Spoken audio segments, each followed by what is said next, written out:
Welcome back, everybody. We're out of the weight room, back on the tips, live from Austin Country Club. Not really. Well, we got everybody back in the studio tonight. Evan Farrar, how we doing? Good, man. What a great week of March Madness, both in basketball and in golf. Yeah, absolutely. Sadly, the madness might be coming to the end soon. Fultz, how we doing tonight? Fantastic, sir. Just happy to be here. Love talking about golf, so I'm excited. Awesome. That's what we got plenty of in store for you. Let's get right into it. Little birdies and bogeys. My birdie and bogey is basically the same thing this week. Well, how creative. It was a tough week for me to try and come up with something, but my birdie is basically every match from the WGC Dell match play. Absolutely, just a fantastic event. Sad, championship maybe not so much. I wrote this before then, but definitely Saturday. Saturday was absolutely wild. Just some upsets, some large swinging matches, and my bogey is moving forward. There's no match play in the near future besides President's Cup and Ryder Cup, and I just hate to see that. It's such a fun event. It's something different versus stroke play every week. And I just hope somebody steps up and carries that torch. 100%. Like that was, you kind of stole my bogey, but I had to back up one on deck because it's just heartbreaking. Like that tournament's so much freaking fun. Look at all the unbelievable matches we got to see, the matchups. To not have a match play event, you could make a designated or elevated match play event. It would be awesome. I really hope PGA Tour gets their shit together and realize this is what the people want. So yeah, absolutely. I mean, shout out. They were going through the history of it, and maybe another little birdie, Victor Dubuisson versus Jason Day.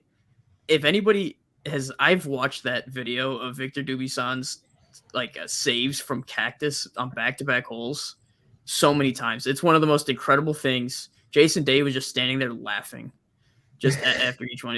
It's one of the most incredible feats of golf. I haven't seen that. I need to check that out. Oh, I haven't seen that either. His saves, his up and downs from being in literal cacti is absolutely incredible. All right, that sounds like a wonderful birdie play. Oh, absolutely. And Farrar, how about? So I guess I stole your bogey, but how about the birdie? Yeah. So again, awesome week. I wanted to highlight the runner-up finisher, Cam Young. God, did he play some freaking awesome golf this week? The dude. Every time he comes on camera, Ben made this comment when we were earlier today that all the announcers are like, "Oh my God, this kid has so much game," and it's so true. Like the dude, its swing is unreal. He's got so much game, so much potential. A little bummed he didn't get it done, but Sam Burns is a hell of a player too. But there's a stat from him this week is because they only played 13 holes today, so over call it 90 holes of golf that he played this week. I'm sorry, hang on. 113 holes of golf that he played this week. He made 43 birdies, 4 bogeys, in 1 eagle for a grand total of minus 41 under. Just Jesus. Ridiculous. Holy cow. That's and nuts. I think they said he made 39% of his holes were under par. Yeah, I mean, obviously that's crazy. numbers if you want to do them, but stupid golf. He shot 27 on the front 9 in his first match of the week. All threes, didn't make a single 4. We could have seen a little more out of his par 3 scoring. Only making par there compared to the rest. Yeah, of it's tough. But sadly didn't set the record for 9-hole score. Corey Pavin at some tournament, I can't remember where, but he shot 26. Oh wow! Fun fact for you. Wow, but I think I think all of that speaks for itself. The dude's got all kinds of game. Absolutely. Sharp coming into Augusta, I would feel really good if I was him. I know he didn't get the job done, but my bogey, other than this being the last year of the WGC match play, was not seeing a Scotty Rory championship. I've already been over how much I like Sam Burns and Cam Young, but gosh, that would have been sweet to see two of those. That would have been really good. In the championship match. That would have been awesome. So absolutely. I mean, at least we got to see him in the consolation match. Yeah, they still played. Rory won. Sadly, they were only playing for only $1.5 million, not $3 million. But yeah, right, exactly. it's whatever. So They probably didn't care too much. Okay. Well, I guess I'll take the ball here. So I was kind of grasping at straws this week, gentlemen. I'm not gonna lie here. Not a lot of creative energy flowing up here in Fultzy's brain. I gotta turn the gears on, but I got some stuff. So my first birdie play is actually kind of a cool stat I think from the week is every single tee shot, that Rory hit throughout the week was longer than 300 yards. And his range was about 150 yards in between or so, a little bit less than that. It's more like 120 because his lowest drive was 302 yards and his longest drive was 420 yards, which is absolutely ridiculous.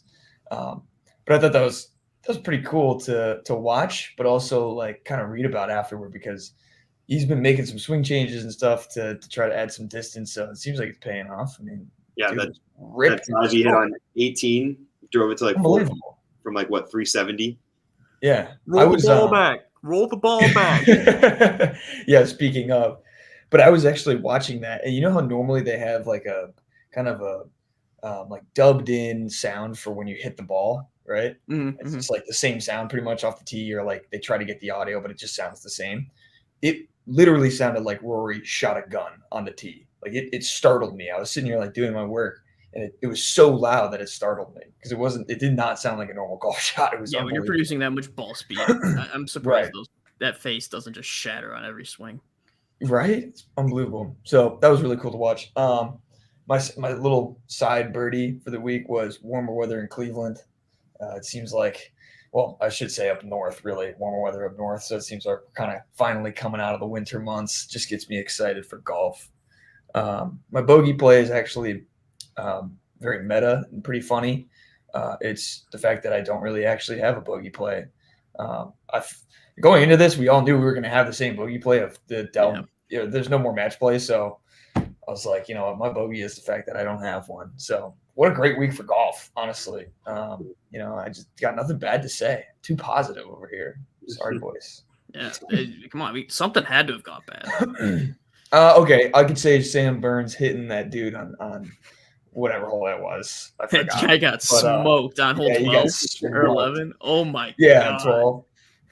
Yeah, Sam Burns hits it off the tee a little bit left, and this dude's kind of in the rough. He was inside the ropes. Yeah. So he was kind of wandering around a little bit, but it was about an inch and a half from landing directly on the top of his head, which would have it hit off the side of his shoulder. Yeah, like grazed off his back ish, kind of his shoulder, but yeah, I mean that's talk about a bogey play right there, dude. That was a good bogey. Come on, man. You have one all day. I mean, and on top of that, he was standing 360 out from the tee. Right. You think he'd be safe there, and he got him in the air, flew it, and hit.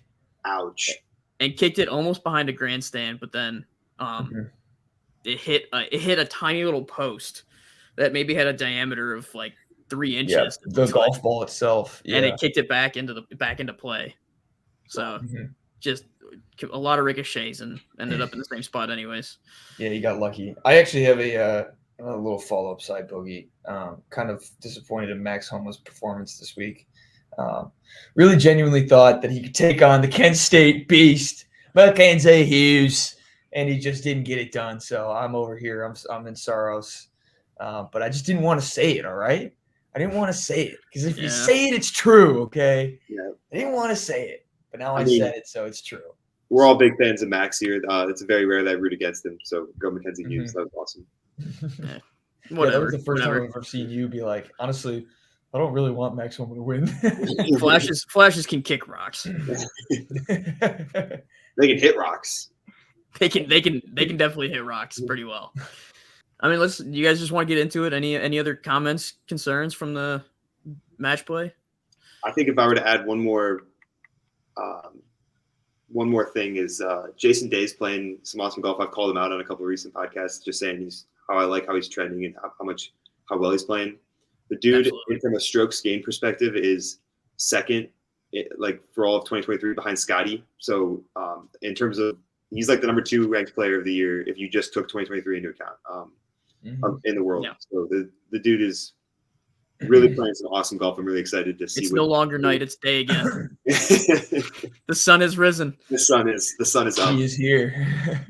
So, I do remember. I think that was our first podcast that you made. That was like our very first segment of the Birdie and Bogeys, and you were like, "I'm very very bullish on Jason Day," and that I'm totally fine just being a witness to your amazing plays, dude. Yeah, dude. Hop on, I'm baby. here. You should have bet on that. Honestly. I call shotgun. Yeah, season long FedEx Cup like top 10 or something there. Yeah. I saw. Speaking of Jason Day, I saw a tweet today. I can't remember. I think it's from Kyle Porter, maybe, but he goes.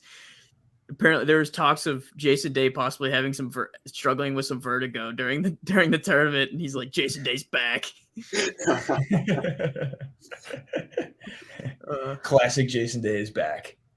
Looks like nothing has changed. All right, let's get into these segments. We got a lot to talk about. This is gonna be really cool. This is gonna be a really cool pod. Hey, Mac, but very applicable to what we're coming up on with spring golf. It's going to be a little cold, going to be a little wet from all the snow, all the rain. So today we're going to talk about some wet conditions, some cold conditions, and also just how to get back out onto the golf course and just play some golf and not get too down on yourself. So let's just let's get it started with wet conditions. Really You want to get it started with wet conditions? Anybody got some big points they want to make? I'll kick us off. A couple of points. They're not all related, so I'll just kind of list them out. I'd say, like, first, when it's wet, obviously the ball is like going to plug. It's going to sit soft.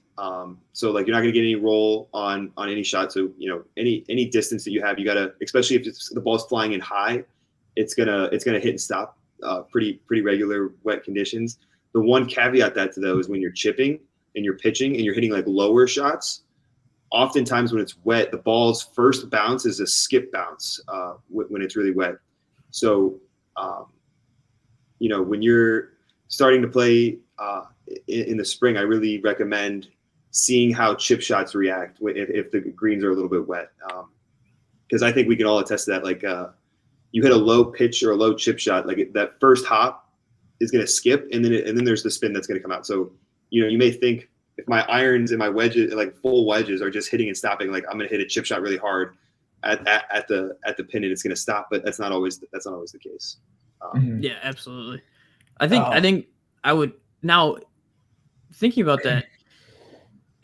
Are you saying it's wet versus soft from water? Like if the green has maybe like dew on it, or it's it's moist. Yeah, I guess that is a distinction. Yeah, so I'm saying like there's water on the. There's moisture. There's moisture there. Like I guess soft is different than wet. So yeah, good point. Mm-hmm. The thing that I wanted to throw in there too is kind of going hand in hand. If it's super wet outside, I mean obviously the entire course is going to be wet. So usually I don't know about you guys, but normally when I hit my chips too, I get a little bit more nip because I try to hit more ball first.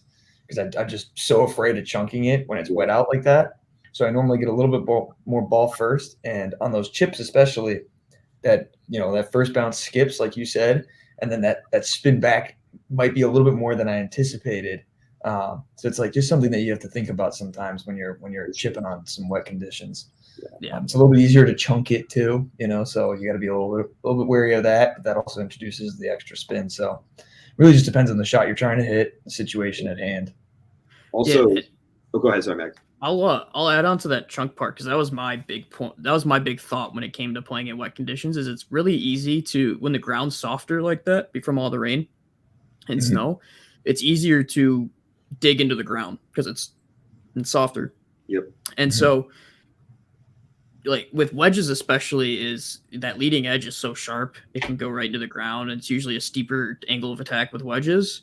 Is you really want to either focus on shallowing out your swing for wet conditions, which is a really big change to make, arguably, if you're either a steep player or kind of neutral.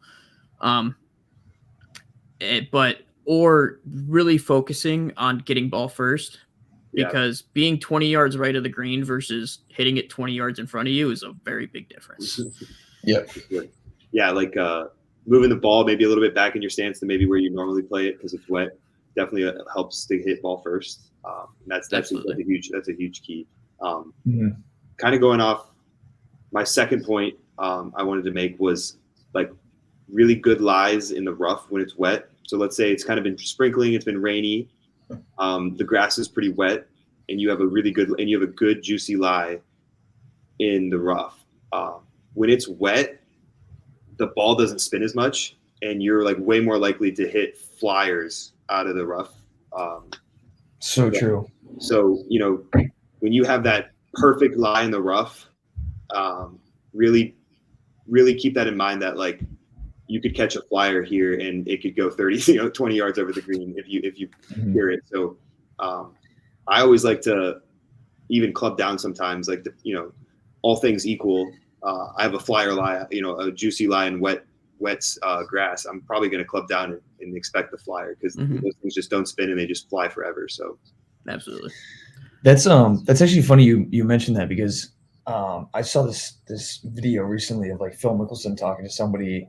I can't remember if it was a reporter or not, but he was talking to somebody about how he plays most of his lies and like how he kind of analyzes a lie. This Have you has seen that? Yard of right. Yeah. 3 yards.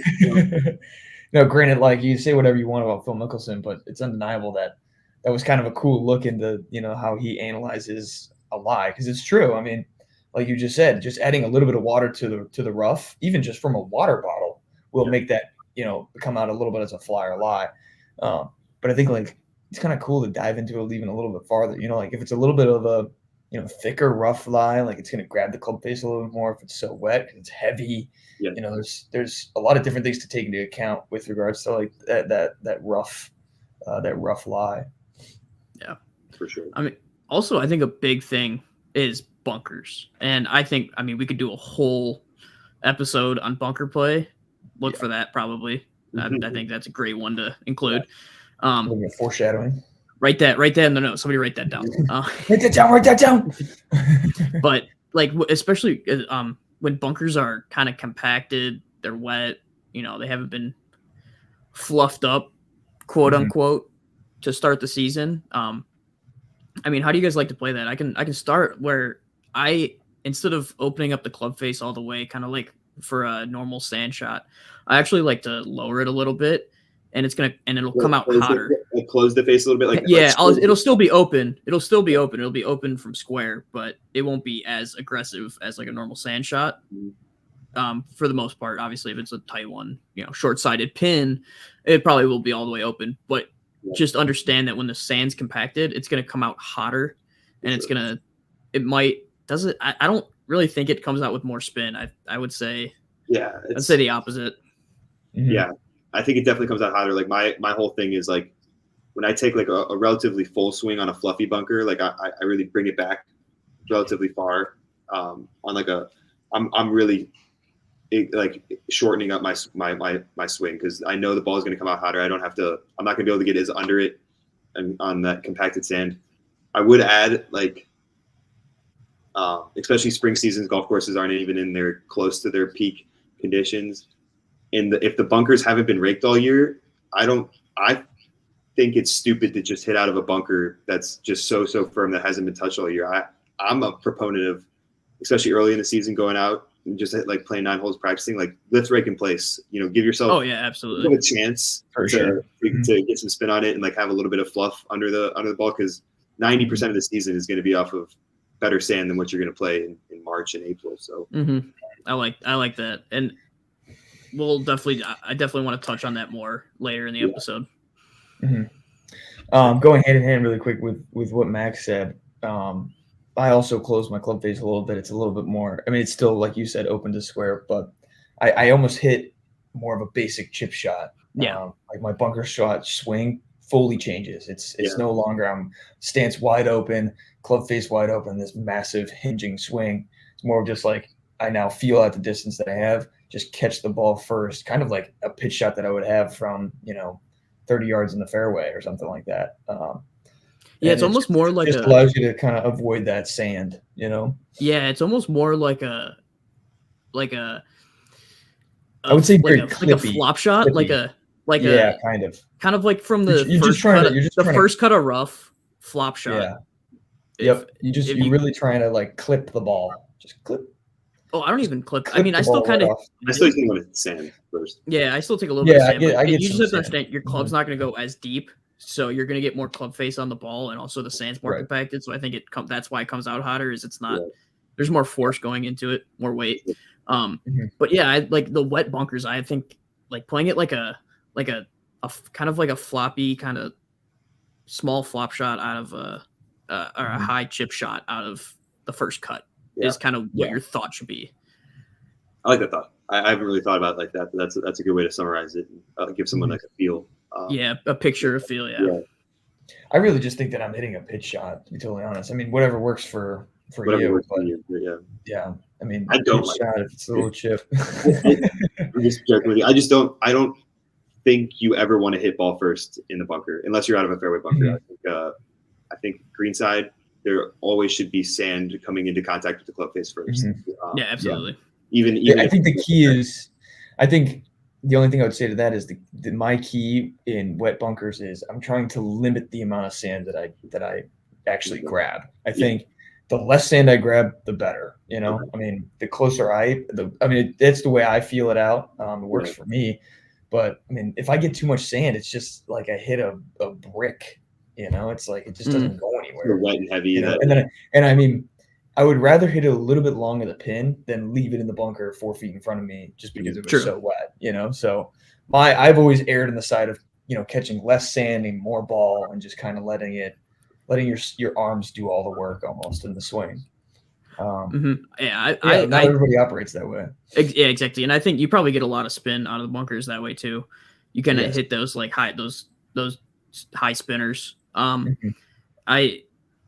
It's a shot I do need to work on because I do want to be able to spin it out of a bunker. I don't know if it's because my wedges are 4 years old and they don't have any grooves left on them, or because I just take too much sand. But I do like to take a lot of sand too because, or not a lot of sand. I like to hit about an inch behind the ball or a half an inch, right? So that if I do, I limit the amount of error I can have. So I'm gonna get about the right shot every time. It's kind of like putting off the fringe, right? Putting versus chipping. Your worst putt's always gonna be better than your worst chip. So we can talk. You're saying that you hit. You're saying that you hit about an inch. Sorry, really quick. You're saying you hit about an inch behind it in wet conditions too, in bunkers, Mac? Probably not as much. I do get a little closer to the ball in wet conditions. Okay. And take less sand because So if you do go that inch behind the ball in wet bunkers, your club's not going to go as far down into the sand, so you get more likelihood of bouncing and blading it 40 yards over the green, which is a no. Which is that okay? That's a good way to sum it up. Yeah, you guys are both kind of made the same point there, just roundabout ways. You're gonna hit a little closer to the ball. You still want to hit sand first, but you're gonna take a little less sand. You want to hit a little bit closer to the ball, so on wet sand. So that's a good summary. Moving on to, I don't know. I think this is a good transition from it. Kind of ties wet conditions and cold conditions together. Is just being prepared for the conditions when you're going out in the spring. I think dressing appropriately, bringing rain gear, bringing all that stuff. Like you want to like limit the amount of things that can negatively affect you. And if you're well prepared, then that's like one excuse that you don't have or one reason to not shoot a low score is because you were well prepared, or a bad score because you were well prepared. So Ben Hogan said it was golf's 80% between 80 or 90% between the ears, and if you're prepared, you're not going to be cold, you're not going to be wet. You're going to be happy. If you get grumpy on the golf course, we've seen it happen with a couple of you here, Ben. You're not going to play as well. You beat me to it. I was about to interject and say, hey, I got a long history of being unprepared on the golf course, whether it's related to food, water, just like I have no gloves or I just need an extra layer on top or just something. I'm notorious for being ill prepared on the golf course. I'm so prepared that I bring an extra umbrella to our college golf tournaments because I knew either you or Jimmy Hinton or somebody was going to forget an umbrella, and I would always I'm a culprit of having to use that umbrella a couple times. So I didn't have a golf. I didn't have an umbrella in my golf bag until after college. So really quick, so we had a tournament at the college, and when we were back in college, it was at Worcester Country Club. It was the College of Worcester. Our golf team kind of hosts our own tournament, so it was our kind of home tournament, and it was, I can't remember how exactly what the temperature was, but it was absolutely freezing and it was rainy. And you're kind of stuck out there for 18 holes, and this is not only a testament to how much I'm ill prepared, but also a testament to how difficult these wet and cold conditions can be. And this is kind of why we want to talk about it too. Is I shot an 89 that day in that tournament, which is absolutely ridiculous. If anybody knows me, 1.4 handicap, should not be shooting an 89 in a tournament like that. But I didn't have the right stuff. I didn't have my gloves. I had 2 layers on top that soaked through immediately. My hat was drenched. Yep. I had nothing blocking any wind. Yep. So I was truly out there at the mercy of the conditions. So not only, I think my biggest point was saying that is not only do you really have to focus on your own game, kind of like you said with Ben Hogan, is everything is between the ears, but also, you're battling the conditions, right? You're out there, you got to, every single shot you hit is going to be a little bit different, but also before you even get there, you can shoot a 73 or a 74 before you even arrive by just preparing properly and having the right stuff with you. Yeah, I felt like I could beat half the field because everyone was gonna be miserable and cold, but I was gonna be so prepared that half the people were gonna mentally check out on the round, and I could beat half the field just by showing up prepared with all the shit I need. For sure. I shot that 89 was 15th, by the way. Yeah, that was a tough day. We actually that's when I came into that. Oh, we did visit. That's what I thought it was. We were after we graduated. We direct launch. So. Yep. Mm-hmm. Yeah, that was a miserable day. I remember those conditions. I was so glad I wasn't playing. Absolutely. But I will say, obviously be prepared. But if you're not prepared and you show up to the golf course, you go, oh shit, I forgot my rain jacket or my umbrella or hand warmers or extra layers. Yep. I mean, maybe more with rain, not necessarily cold, but just accept it. You're going to get wet. Just accept it. And you're like, 3 hours, I'm going to be soaking wet. It's going to suck. Mm-hmm. Oh, well, let's go play golf. And after I can go take a hot shower, it's going to be great. Exactly. And don't let the weather get in your head. And don't let the weather affect you. You got to, I like that a lot. Yeah. Because that was me most of college was, I don't have a rain jacket. All right. I guess I'm going to get wet. Cool. But also, if you accept it, you don't let yourself spiral in those conditions. Exactly. It's all just and I gave up. Right. I gave up. I got to hole 7 and I was like, this is terrible. I'm not going to enjoy the next 2.5 hours of my round. And I go out and shoot an 89 when I was like +1 through 7 or something like that. Yeah. It's like you avoid that spiral too if you're just like, okay, I'm out of here. This is going to suck, but I can at least have a good time while I'm doing it. Or try my best to have a good time. Yeah. Absolutely. I kind of wish I did that more. I think being the most prepared member of this group, I think I can probably speak to this the best. When it's wet and it's rain, the most important thing when it's wet and it's raining and you're playing is to keep a towel dry during all of that. And I don't know how extra towels. And have extra towels. Obviously, yes. But those towels got to stay dry because your hands have to stay dry too, right? So what I do, a couple of tips. Extra towels in your bags all the way zipped up. Those are for I know where this is going. What I love to do is if you have an umbrella, I tuck my towel into the umbrella so that it stays dry. And it's all, no matter where I put my umbrella, the towel's always underneath it. And it's always out of the rain. If you're in a your towels like shoving a towel in your glove, in like one of the glove compartments. I mean, it's all that's so key. Like being able to dry your golf ball, being able to dry your hands, being able to, keep your grips dry. All that stuff is so key. So keeping a dry towel. Whoa. Explain this umbrella trick. What are you doing? What is this black magic? You've definitely seen it. You've seen it. What are you talking? What do you mean that you're putting it in your umbrella? Umbrella's open. There's like little spiral. Okay. So you do the spokes, the spokes. Okay. That's a great idea. I weave the towel in between the spokes of the. It's a great idea. Umbrella. You've seen me do it. No, I've definitely seen. No, now that you said it, yeah, I've definitely seen you do it. My little fancy trick that I'll tack onto that because this is a cool little segment that we got on is I lay my towel over top of my bag. So like, they all have those plastic covers or whatever, but they're a pain in the ass to put on and nobody uses those. But what I do is I use my towel and I throw it over top of my bag. And then that way water can't drip down. What did I say? What are you asking for? We're talking about keeping our towels dry, and you're going, no, use it as a cover. If you have an extra towel and you can keep your grips if you use an extra towel, it's fine. No, I bring a couple extra towels. But my point is, if you really want to keep you don't have your a bag entire cover. bag dry, If you don't have 3 minutes, if you don't have the 3 minutes between a shot to put your bag cover on, to put your cover on. I'm just giving you shit because if you're prepared, you're gonna put your bag cover on. And I'm just giving you shit but like it's still a good point. Okay, no, that was in a pinch. That's okay. That's okay. I every once in a while people shoot blanks. It's cool. It's cool. I tried my best. I'm just trying to shoot, man. Shooter shoot. And I'm definitely a shooter. All right, how about we shoot on over these cold conditions? We keep mentioning them, but I definitely want to get going on this. Like we mentioned, have a lot of layers. Have plenty of layers. You can take them off. You can't pull them out of thin air. So damn right. So staying as warm as possible is both good for keeping this. How do I say? Keeping the same swing, not getting tight, so you're losing your range of motion because you're already losing range of motion from the amount of layers you have on. And also just avoiding injury. So staying warm, staying loose is a big key in the cold conditions, I would say.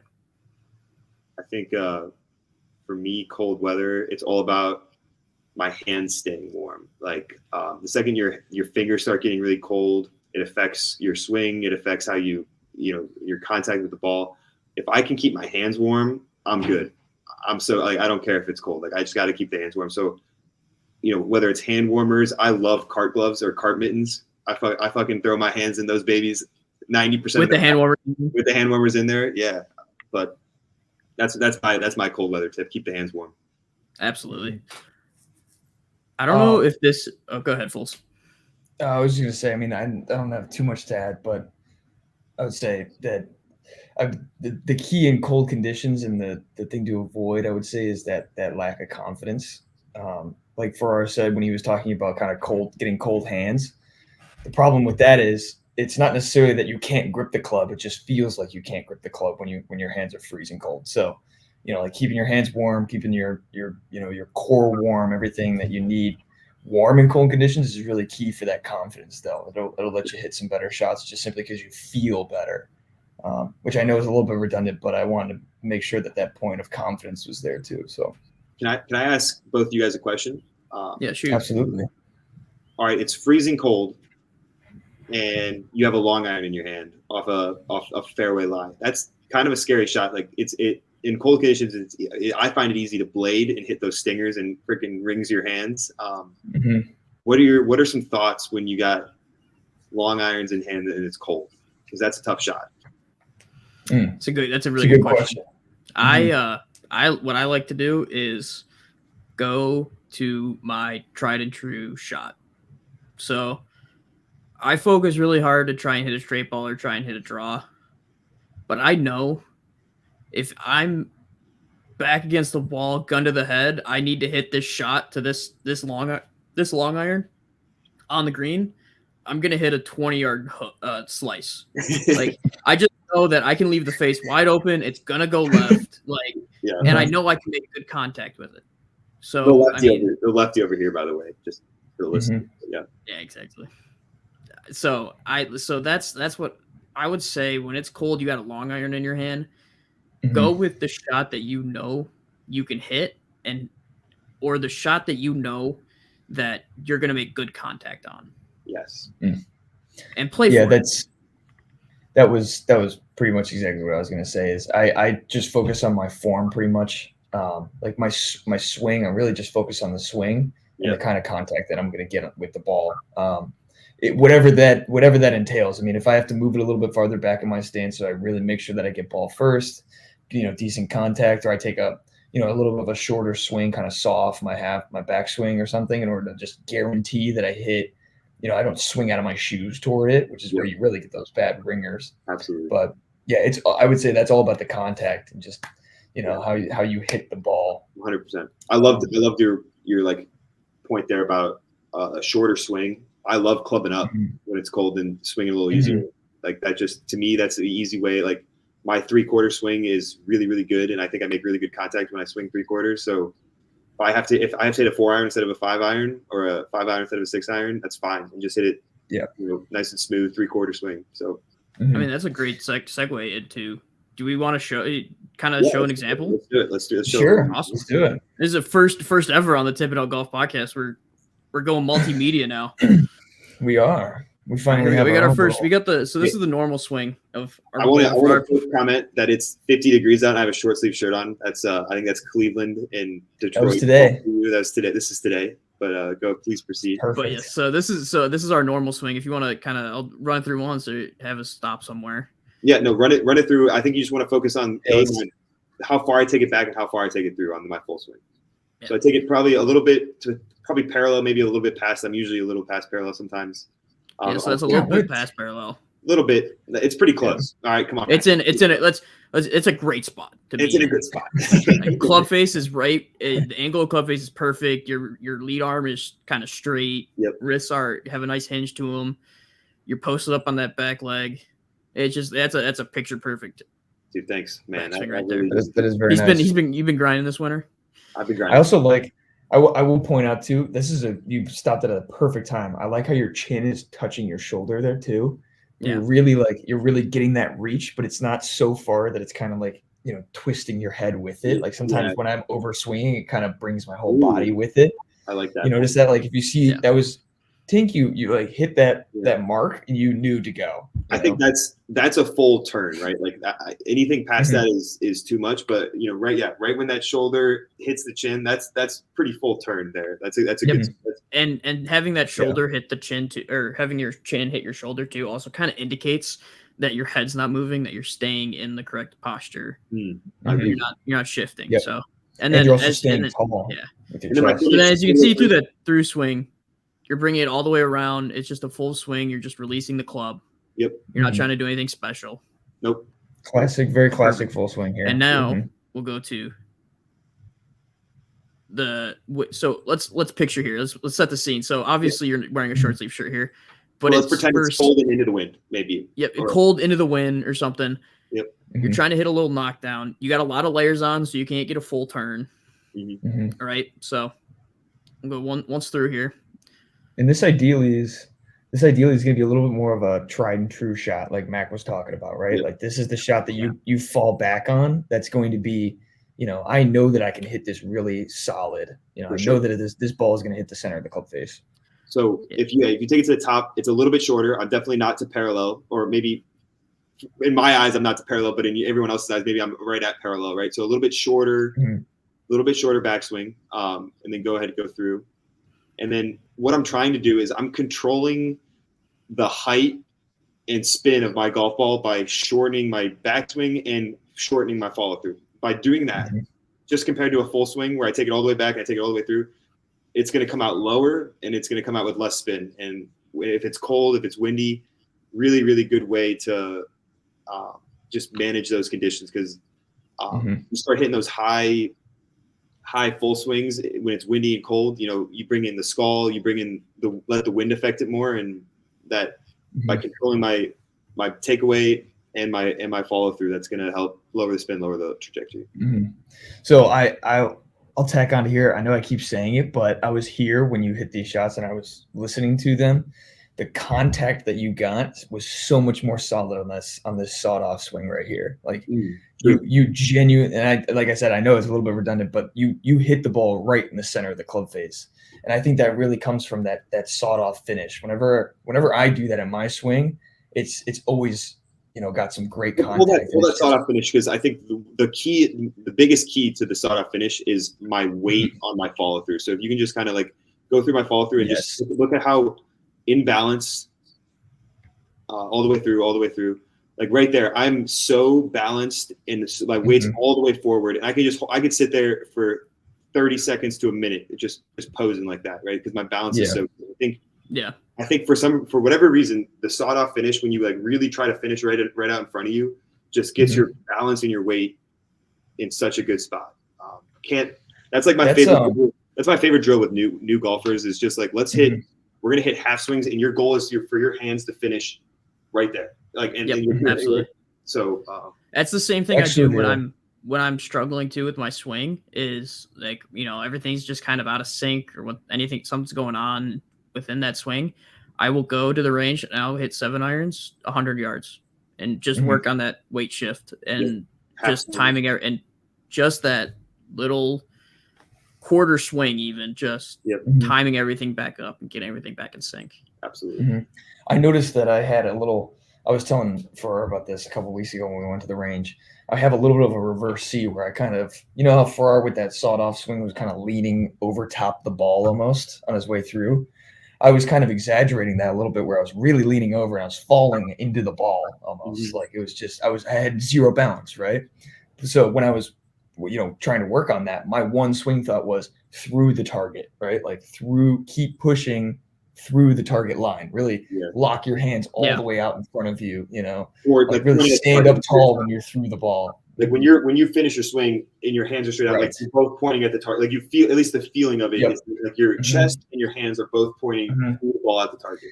I always feel like I always feel like I'm trying to kind of fist bump the target almost, like I'm pushing my knuckles straight toward the target line as far as I possibly can. I'm reaching out and trying to grab it. And like you said, everybody said, honestly, is that it just emphasizes that weight shift there. And it totally fixed my swing, and now I've been striking my irons recently just with that swing thought. So definitely was a big change. But I love that sawed off swing. It's such an easy one to go back to all the time, even when it's not bad weather out. Like I'm just playing normally and I can't hit an iron to save my life or something. Oh, not even go to the range and hit 10 to just get the feel back. Even on a perfect day, I still hit sawed off irons. I very rarely hit a full iron on the golf course. Like it's just why, it's not don't try and alpha male anybody by trying, I can hit my 7 iron 180, 190. Yeah, right. So I'm gonna go hit it, and then you come up 20 yards short, or you swing too hard and you don't know where the ball's going. It's just why, Yeah, it's a very, very good shot to be able to pull out too in these spring conditions that we're talking about. And when you're hitting knockdown sawed off shots, you're playing good golf. Like that's kind of when your swing's good. And I won't lie, like part of it does kind of suck. You want to sit there and hit that pitching wedge, 162 yards. You're right. But at the same time, you know what I mean. But at the same time, I'm like, okay, pull out an 8 iron, saw off this little shot and drop it 5 feet to the pin, and nobody's gonna dispute you. Nobody knows. There's no pictures on a scorecard. Like nobody knows how you got Absolutely. There. So, the perfect example. I was playing with some of my buddies. I was playing with my roommate and some of his buddies. We were playing at Detroit Golf Club, and we had what was it? It was 129. Not a long par 3 at all. Kind of elevated green, but it was dead into the wind. They're all hitting pitching wedge 9 iron.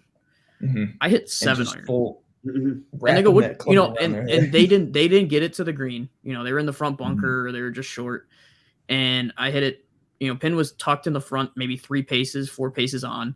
And I hit it to the middle of the green, maybe 5 paces past the pin.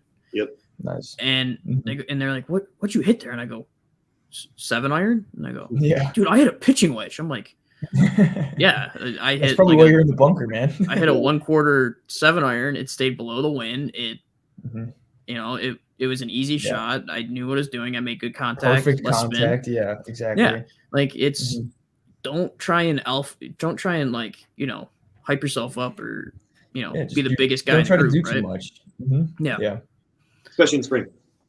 In spring. There you go. So like any keys to playing golf in the spring? I mean, I have a few, but I would like to hear what you guys thoughts are, like what you like to do in the spring when you're just getting back out on the golf course. Yeah. I think you've been working maybe in the winter, hitting the sim, hitting the range, and I think the spring is the time that you begin to implement. Maybe if you made a swing change, if you're trying to pick up some distance in the off season, whatever, or if you're just coming in raw, like. I think spring golf's all about just like finding your game again, implementing those swing changes. It's not going to happen overnight. You're not going to go out right away in the spring and shoot these really good numbers. I think it's It's just all about finding the feel again, finding how those changes are going to play on the course this year. So Yeah, I think it's like a revamp. We're getting ready for summer. It's like warm up. It's like preseason. Yeah, and I would argue, I would like to just add to that, implementing new swing changes it's not like you want to be focused on every shot and that you're executing what you were doing or what you were working on in the simulator or at home, and you're not just swinging to swing and you're not reverting back to those bad habits. Oh, I like that. Mm-hmm. You have to be proactive in implementing a swing change on the course. Mm-hmm. Don't you hit 2 bad swings or you hit a couple bad swings. You have 1 bad 9 holes in the spring. Like don't resort back to the old swing.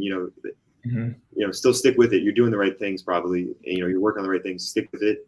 You're not going to shoot really good runs probably in the spring right away. So yeah, I would say probably what I like to do. I mean, spring conditions are, I would say, some of the most fun golf you can possibly play in your life. It's prime scoring conditions most of the time. You're going to be playing right after the rain. It's going to be very wet, like we've been talking about today. So what I like to do is just use the opportunity to just practice new shots. In all honesty, like it's not some conditions you're going to get when you're sitting in a simulator over the winter. So, there's golf is a great game because you're always going to be learning new stuff when you go. You're always going to learn something new every time you go play golf.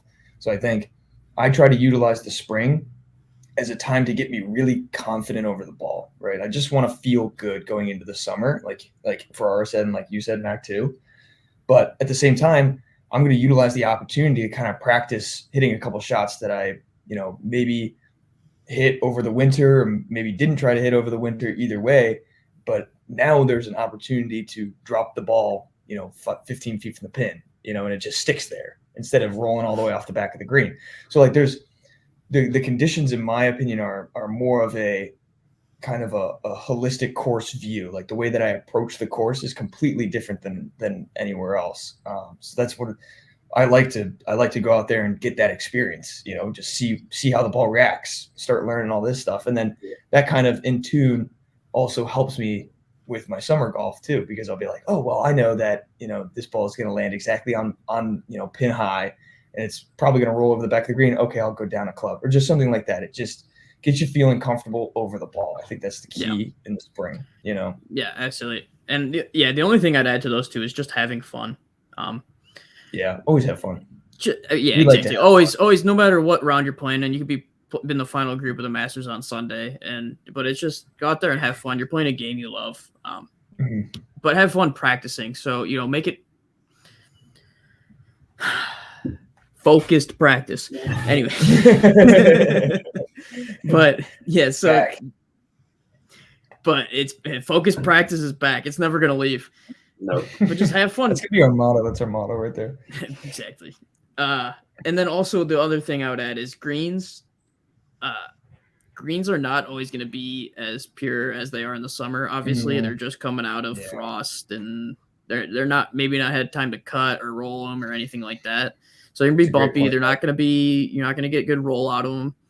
So I would say don't worry about scoring per se, or don't worry about I'm not making any putts. Right? I'm not making any putts from 6 to 10 feet.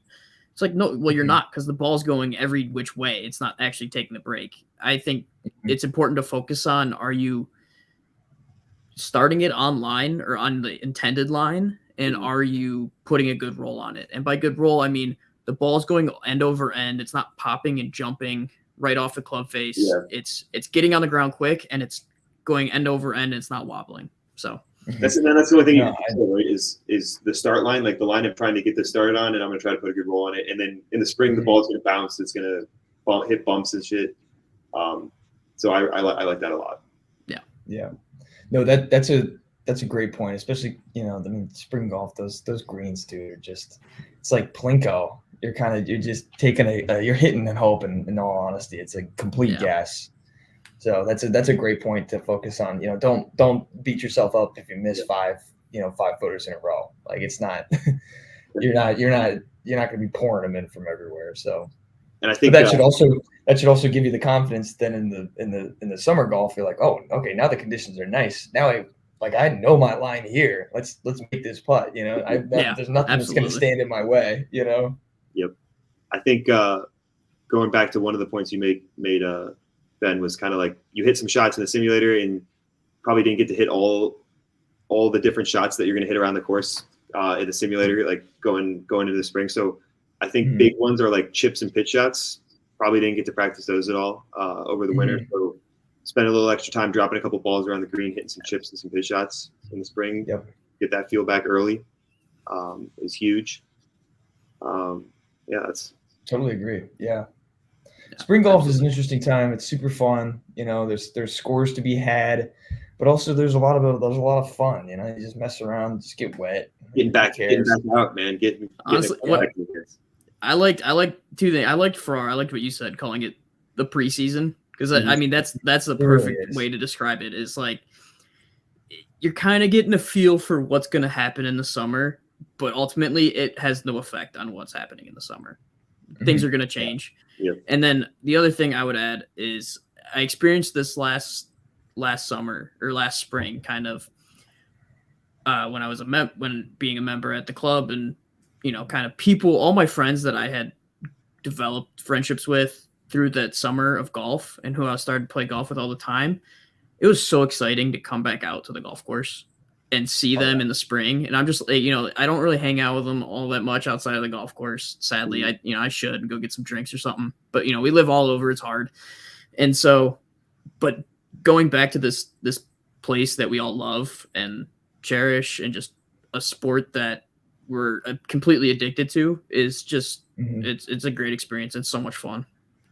So really quick, I wanted to add on to that, because that's a great point. Like it's the time when, you know, everybody's coming back. It's like it's a little reunion. You know, we're back, finally back. But what I wanted to throw in there really quick was because I'm actually going through this process now myself. Most of the time, golf tournament, if your local golf tournament's registration period opens around about March 15th ish. It might change per area, but it usually happens around this time for spring golf. So if you are, you know, a listener who's big into maybe playing in some amateur tournaments in your local area, just keep in mind that registration opened recently. Granted, maybe everybody already knows that, but I'm kind of new to it, so I figured it would be a nice little thing to throw in there. No, absolutely. Like, hey, you know, make sure that you're staying on top of that so you don't miss pressure. You want to play in. Pressure makes diamonds. If you want to get better at golf, you got to put yourself under pressure.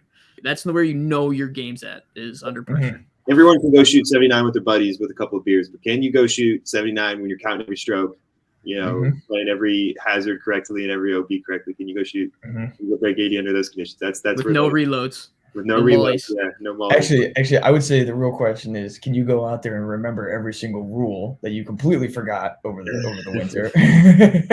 Hey, another tip. Straight out of the bag. Keep a rule book in your bag, or have your phone ready with the rule book. If you're in a tournament. Come on, I'm not 5 years old. Dude. Seriously? No, you kind of look like it. I do. I'm not gonna lie. Hey, come on, I got a little mustache. Oh, look at. I see a little shadow there. It's gone tonight. I don't want it anymore. All right. Any closing thoughts, gentlemen? I love all you listeners. Thanks for giving us your ear, and we'll see you next week. Masters, awesome. 2 weeks, baby. Let's go. Hey, speaking of Masters, I saw this. I just remembered last year at the end of the Masters, I was like, George Spieth winning next year. The Masters is on Easter. Masters Sunday's on Easter. Jordan Spieth the past 2 years has won on Easter. George Spieth. I locked it in a year ago on DraftKings. God's chosen golfer. It's biblical time. At this point. It's canon. It's canon, yeah. I like that. If he wins this year, that's 3. You know, that's 3 Easter wins. I mean, that's the 3's a magical number in the Bible, right? Don't worry, I've been planning this all out. I've been saying it was Jordan Spieth's time for the last 4 tournaments that he's lost. I'm like, dude, he'll play well on day one. I'll be like, it's his time. He's winning this one. He's going all the way. And he gets cut. Like, thanks, dude. Nice. Sweet. All right. Cheers, gentlemen. Cheers, everybody.